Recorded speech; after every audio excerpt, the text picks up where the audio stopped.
Good morning everyone.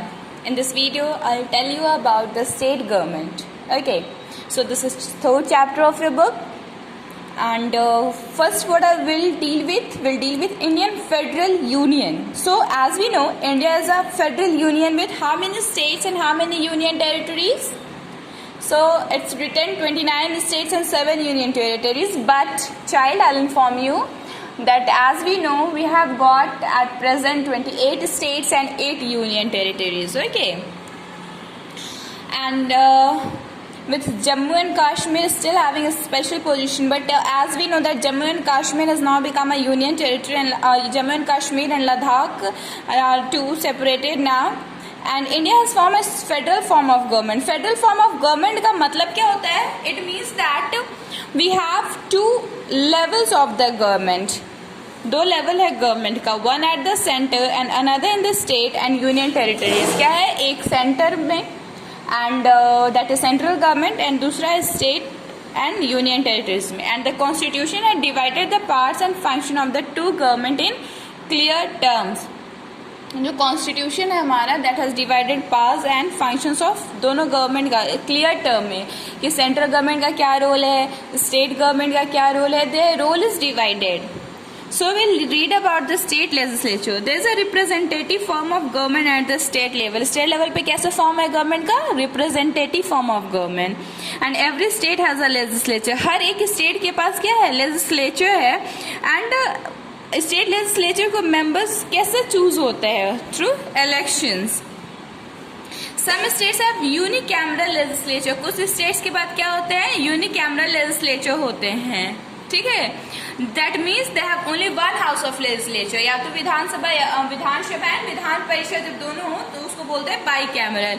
और कुछ state के पास दोनों होते हैं, बाई कैमरल लेजिस्लेचर जिसको बोलते हैं. और वो दोनों हाउस कौन से? Legislative assembly Vidhan Sabha and the legislative council Vidhan Parishad. तो कुछ स्टेट्स के पास सिर्फ विधानसभा होते हैं और कुछ स्टेट्स के पास दोनों विधानसभा विधान परिषद होते हैं. अभी presently we have got 6 states जिसके पास बाई कैमरल लेजिस्लेचर है. ठीक है. Now we have state assembly जिसको विधानसभा बोलते हैं. Child, very easy trick to learn is कि असेंबली है तो सभा होगा, काउंसिल है तो परिषद होगा. In India, every state has a legislative assembly which has members in proportion to the state population. Her state के पास लेजिस्लेटिव असेंबली है जिसके मेंबर्स कितने होते हैं? स्टेट पॉपुलेशन के प्रोपोर्शन में होते हैं. और जो एमएलएस होते हैं, member of state legislative assembly, उसको कौन चूज करता है? We people choose and they form the government. State legislative assembly को हम लोग लोअर हाउस भी बोलते हैं और उसका टर्म कितना होता है? 5 years के लिए होता है. हाउएवर उसको डिसॉल्व भी किया जा सकता है बिफोर इट टर्म्स एक्सपायर. मतलब 5 years पूरा होने के पहले भी वो डिसॉल्व हो सकता है. Now you have to read about composition.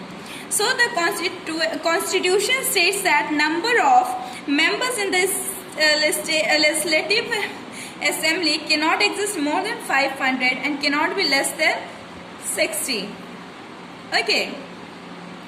तो क्या बोलते हैं? At present how many members do we have? तो वी हैव 540. अभी कितना सीट हो गया? 545, जिसमें अभी presently we have got 543 seats.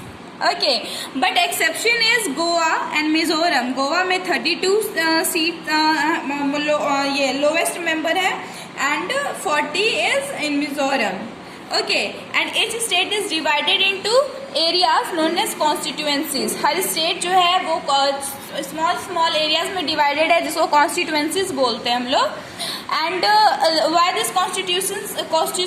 State is divided? So that कि प्रॉपर इलेक्शन हो सके, प्रॉपर इलेक्शन के लिए. ठीक है. जस्ट बिकॉज कि अगर एक ही इज इट पॉसिबल कि एक ही इलेक्शन कमीशन या फिर जो जितने भी लोग गवर्नमेंट टीचर वगैरह लोग जाते हैं इलेक्शन कराने, क्या वो इज इट पॉसिबल कि पूरे एक स्टेट का अकेला इंसान कोई करा पाए? नो. सो व्हाट हैपेंस कि डिफरेंट स्मॉल पार्ट्स में डिवाइडेड होते हैं. Why they are divided so as to conduct the election easily. Okay, from each constituency one representative is elected. Now we have to read about Vidhan Parishad, and Vidhan Parishad, that is known as Legislative Council, is the upper house of the state legislature in the state of Bihar, Maharashtra, Karnataka, Uttar Pradesh, Andhra Pradesh and Jammu and Kashmir. और जो members होते हैं उसको क्या बोलते हैं? MLC, Member of Legislative council. विधानसभा permanent house होता है जिसको डिसॉल्व नहीं कर सकते हैं और हर each member serves for a term for 6 years. 6 years term. Generally it is not fixed, it is not written in constitution, लेकिन जनरली 6 years होते हैं because 1/3 of the member retire after every 2 years. 1/3 member जो है वो हर 2 years के बाद retire करते जाते हैं. एंड विधान परिषद का कॉम्पोजिशन क्या है? They can not have less than 40 members और मोर देन 1/3 मेंबरशिप ऑफ विधानसभा. मतलब 40 members कम से कम या फिर 1/3 मेंबर. विधानसभा में टोटल जितने मेंबर्स होते हैं उसके 1/3 मेंबर्स ही रह सकते हैं. So members of this house are elected by Vidhansabha members. और इस हाउस के मेंबर्स को कौन इलेक्ट करता है? विधानसभा के members of the local bodies, secondary school teachers and graduates. So members are also nominated by the governor. Member को और कौन नॉमिनेट करता है? So they are nominated by the governors, some who are famous in the field of art, literature, science and social service. Okay. So that's all for today in this video. And my next video I'll be telling about the qualifications for the members and the presiding officers about a state executive. Okay, that's all for today. Thank you.